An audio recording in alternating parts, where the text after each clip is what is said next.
You're watching Newsday TV. Thanks for joining us. I'm Ken Bufa. A man is in custody in connection with two deadly stabbings in Nassau County. A law enforcement source says one incident happened Thursday at a home in Valley Stream. The other was at a Wendy's in Island Park just after midnight. Now, police have not released the identity of the victims or the suspect.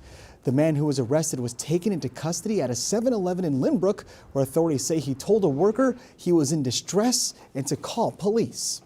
And a Patchogue man is facing charges for allegedly breaking into his ex-girlfriend's house and stabbing her 22-year-old son. Prosecutors say 42-year-old Robert Schreiber stabbed the son 7 times in the head, neck, and shoulder last month. According to police, family members intervened and the son was able to escape and get to the hospital. Schreiber pleaded not guilty to attempted murder and burglary charges and is being held on bail. And first in Newsday, NUMC says it is pausing most services for pregnant women. Patients who need non-emergency maternity care will be sent to other hospitals. Officials say the decision comes after a review of the department by its new state-appointed leadership. And hundreds gathered today for an anti-ICE rally in Hempstead. Gather your courage into your heart. Demonstrators held signs and sang songs to spread their messages. We're just trying to really advocate for our communities right now to keep ICE out. It's really detrimental to our small businesses here. The rally was staged in support of Long Island's immigrant communities. And the Long Island Marathon at Eisenhower Park will cause road closures this Sunday.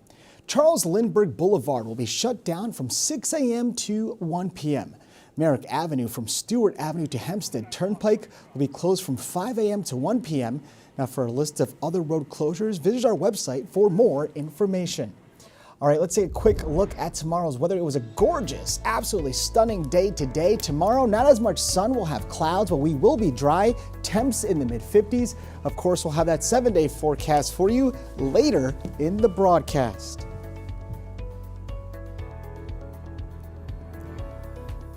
Long Island Railroad workers could go on strike in a few weeks. Newsday transportation reporter Alfonso Castillo explains what a strike could mean for riders.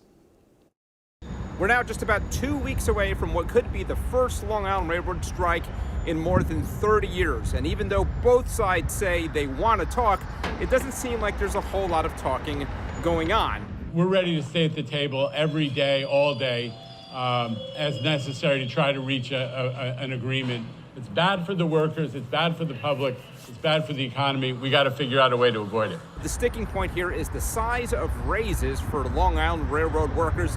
5 unions representing more than 3,000 locomotive engineers, electricians, machinists, ticket clerks, lots of different crafts. What they're stuck on is the 4th year of a 4-year contract. The unions want 5% raises in that year. The MTA is willing to go up as high as 4.5%, but they want concessions, changes in work rules and productivity that the unions say would amount to a pay cut.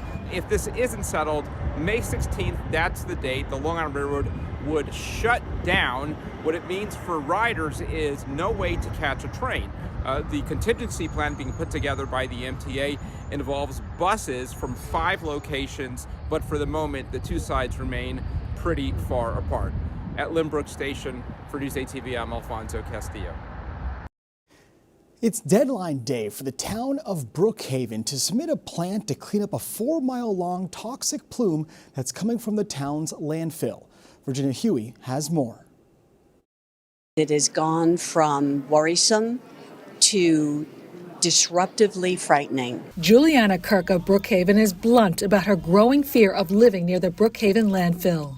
A 4-mile-long toxic plume runs through the neighborhood south of the landfill. The Department of Environmental Conservation ordered the town of Brookhaven to come up with a cleanup plan last summer after a state-mandated report determined the 52-year-old landfill was a contributing source of toxic forever chemicals in the plume.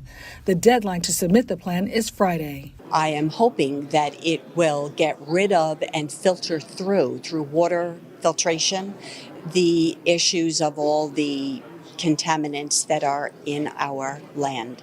Last month, Brookhaven officials rolled out their plan at a packed town hall meeting. It calls for hooking up more homes to public water systems and expanding a drinking water monitoring program. But closing the landfill still will have to wait until 2028. State environmental officials suggested far more costly options, such as removing decades-old trash from the 192-acre landfill and shipping it elsewhere, or building groundwater treatment plants around the dump.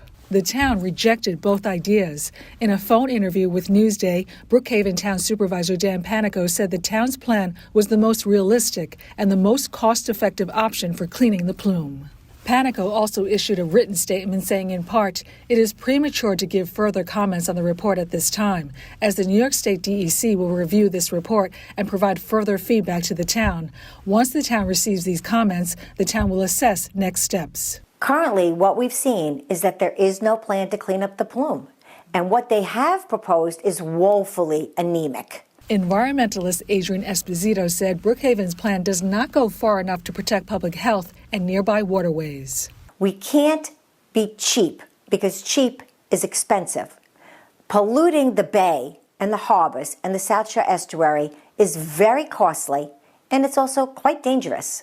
A DEC spokesperson said it could take the state agency up to several months to approve the plan. For Newsday TV, I'm Virginia Huey.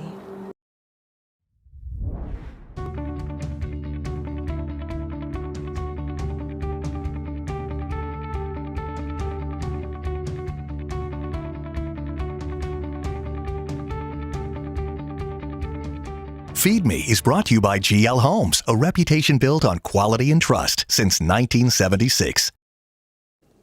3 different sauces on one chicken parm? Let's check it out in this week's Feed Me TV.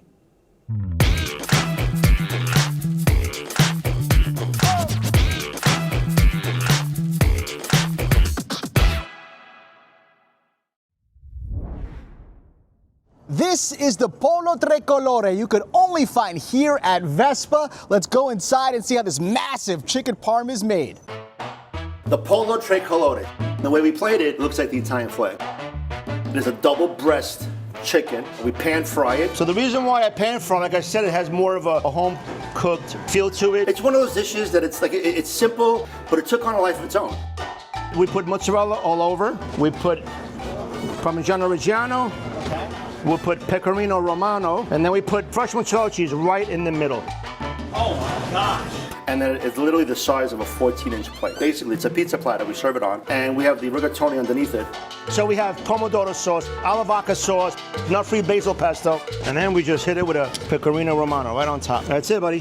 Pollo Tricolore. We love it. We love making it. Customers love eating it. They take it home because it's too much, but they would eat it in a way where they left half of the flag. So whatever they took home still had all 3 sauces on it. There's a special way to eat this, and that is to cut horizontally across it so you get a little bit of each sauce, stack it all up.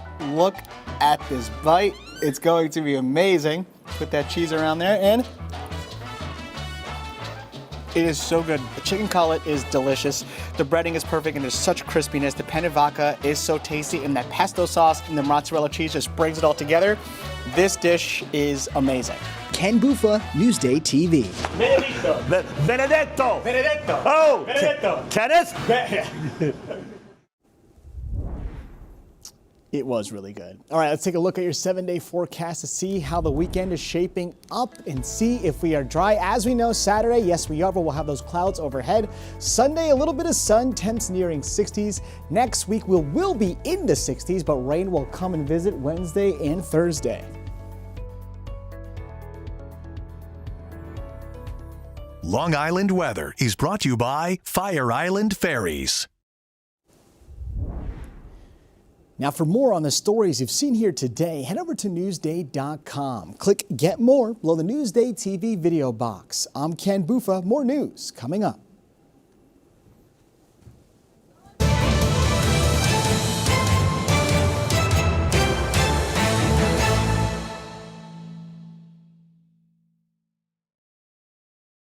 There's more to Long Island than you know when you picture this. Join Macy Egland for a journey through some of the major moments in Long Island's past through the lens of the Newsday archives.